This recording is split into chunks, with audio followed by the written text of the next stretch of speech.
यहाँ पर मैंने ओपन सर्किट कैरेक्टरिस्टिक्स और शॉर्ट सर्किट कैरेक्टरिस्टिक्स दोनों को एक साथ ड्रॉ किया है। बेस मेरा सेम है, जो फील्ड करंट हम वैरी करते हैं, चाहे शॉर्ट सर्किट कैरेक्टरिस्टिक्स ड्रॉ करना हो, मतलब शॉर्ट सर्किट टेस्ट परफॉर्म करनी है ऑल्टरनेटर पर, तब भी आप फील्ड करंट को वैरी करते हैं और उसके करस्पॉन्डिंग आप शॉर्ट सर्किटेड आर्मेचर करंट्स की वैल्यूज को मेजर करते हैं। और सेम ओपन सर्किट टेस्ट जब परफॉर्म करते हैं ऑल्टरनेटर का, तो सेम फील्ड करंट को आप वैरी करते हैं, पर उसके रिस्पेक्ट में आप open circuit terminal voltage alternator का मेजर करते हैं। तो जब ओपन सर्किट टर्मिनल वोल्टेज को IF के करस्पॉन्डिंग प्लॉट करते हैं, तो हमें ये वाला कर्व मिलता है जो A से स्टार्ट होता है और B तक जा रहा है, ऐसा समझिए। तो मेरा AB जो है वो OCC कर्व है, open circuit characteristics curve. OD जो है मेरा वो शॉर्ट सर्किट कैरेक्टरिस्टिक्स है, पर OD को मैं प्लॉट कर रही हूँ field current versus armature short circuit current के करस्पॉन्डिंग। तो ये मेरी वर्टिकल लाइन जो है वो आर्मेचर शॉर्ट सर्किट करंट को रिप्रेजेंट कर रही है, एम्पियर्स में है, और ये वाली वर्टिकल लाइन मेरी आर्मेचर के टर्मिनल पर फेज वोल्टेज को शो कर रही है, ओपन सर्किट वोल्टेज को।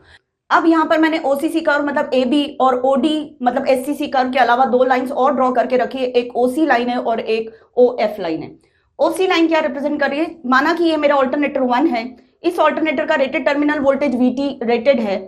तो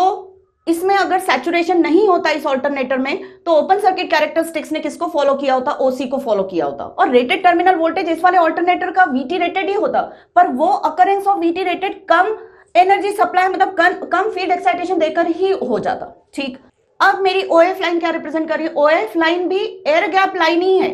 पर किसकी, दूसरे ऑल्टरनेटर की। कैसा है वो दूसरा ऑल्टरनेटर, वो दूसरा ऑल्टरनेटर ऐसा है कि उसका रेटेड टर्मिनल वोल्टेज इतना ही है VT रेटेड, पर उसका अकरेंस हो रहा है ज्यादा फील्ड करंट पर। ये सर्किट मुझे बेस जरूर दे रहा है कि ZS ऐसे फाइंड आउट होगा, पर कैसे फाइंड आउट होगा, किन हालातों में फाइंड आउट होगा, तो वो उन हालातों में फाइंड आउट होगा कि EF भी मुझे मेजर करना है उतने ही एक्साइटेशन पर जितने पर मुझे ISC मेजर करना है। तो एक एक्साइटेशन मैं उठा लेती हूँ IF1 और इसके करस्पॉन्डिंग मैं ले लेती हूँ open circuit terminal voltage practical open circuit characteristic से इस ऑल्टरनेटर का, और इसी सेम एक्साइटेशन पर मैं उठा लेती हूँ शॉर्ट सर्किट करंट इसी ऑल्टरनेटर का। तो IF1 पर मैं VTH जो लूंगी वो VT रेटेड, क्योंकि अभी ये ले रही हूं तो VT रेटेड हो गया, और IF1 पर ही मैं ISC1 लेती हूं, तो मेरा जो सिंक्रोनस इंपिडेंस होगा इस ऑल्टरनेटर का वो ये हो जाएगा बेटा।